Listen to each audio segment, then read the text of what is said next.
Bonjour, nous sommes le mercredi 10 mars 2021. Je vous propose la situation des cultures de cette semaine.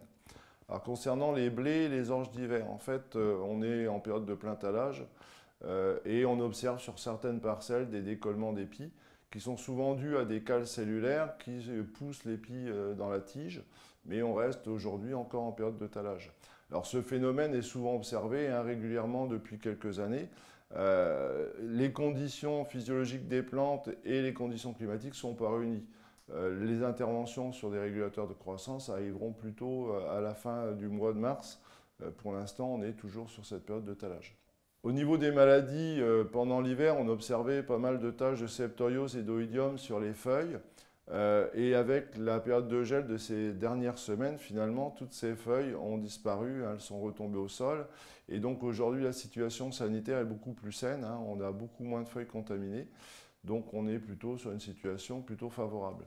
D'une façon générale, les céréales aujourd'hui ont bien repris la végétation et la situation est plutôt favorable et encourageante. Au niveau des orges de printemps, alors sur les semis qui ont été réalisés fin novembre, début décembre, finalement elles ont assez bien résisté au gel. On est en période de talage, ça redémarre bien. Soyez tout de même vigilants parce que l'orge de printemps reste sensible à la jaunisse nalisante de l'orge et on peut, malgré les périodes froides, avoir quelques zones abritées avec des contaminations, des colonisations par les pucerons. Donc surveillez ces zones abritées sur lesquels on peut observer quelques pucerons. Donc soyez vigilants par rapport à ça. La pression cette année, il faut le reconnaître, est quand même assez faible.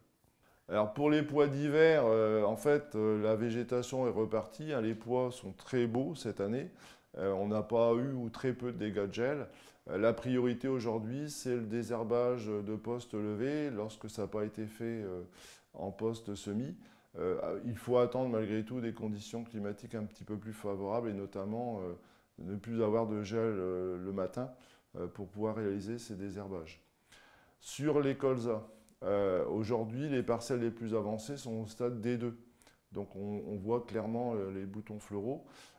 Aujourd'hui, on observe des premiers vols de charançon de la tige. On a sur les cuvettes jaunes, on collecte un petit peu de charançon selon les parcelles. La situation est très variable d'une parcelle à l'autre. On peut avoir collecter 5-6 pucerons sur certaines parcelles et puis des fois 20 ou 30 sur d'autres. Aujourd'hui, le principe, il est simple. Dès qu'on commence à observer des charançons de la tige, finalement, on a un délai de 10 jours pour intervenir. C'est le temps nécessaire pour que les femelles soient matures et pondent. Donc les premiers vols ont été observés il y a à peu près 2 semaines, donc sur ces parcelles-là, une intervention se justifie aujourd'hui. Avec les températures qui risquent d'augmenter, on risque d'avoir une activité un petit peu plus importante. C'est vrai que le gel nocturne retarde un petit peu cette activité, mais les vols sont en cours et ont déjà eu lieu sur certaines parcelles. Alors pour les méligettes, on observe quelques méligettes sur les parcelles les plus avancées. Pour l'instant, il n'y a pas une priorité à donner à cet insecte-là, puisque l'activité est très limitée compte tenu des températures. Juste un petit rappel, sur des beaux colzas, et Dieu sait que cette année, il y en a quand même beaucoup qui sont très beaux et très développés. En fait, il faut au moins 9 méligettes par plante pour que le seuil de traitement soit atteint, le seuil d'intervention soit atteint. Sur les petits colzas ou sur les parcelles qui ont mal levé, qui traînent encore aujourd'hui, là, on a un seuil qui est beaucoup plus bas.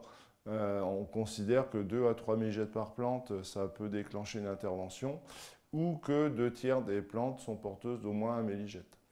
Pour l'instant, la situation ne nécessite pas une intervention immédiate. Soyez vigilants, surveillez vos parcelles. Après les charançons, c'est les méligettes.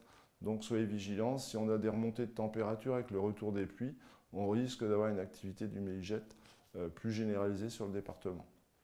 Je vous souhaite une bonne semaine, à la semaine prochaine.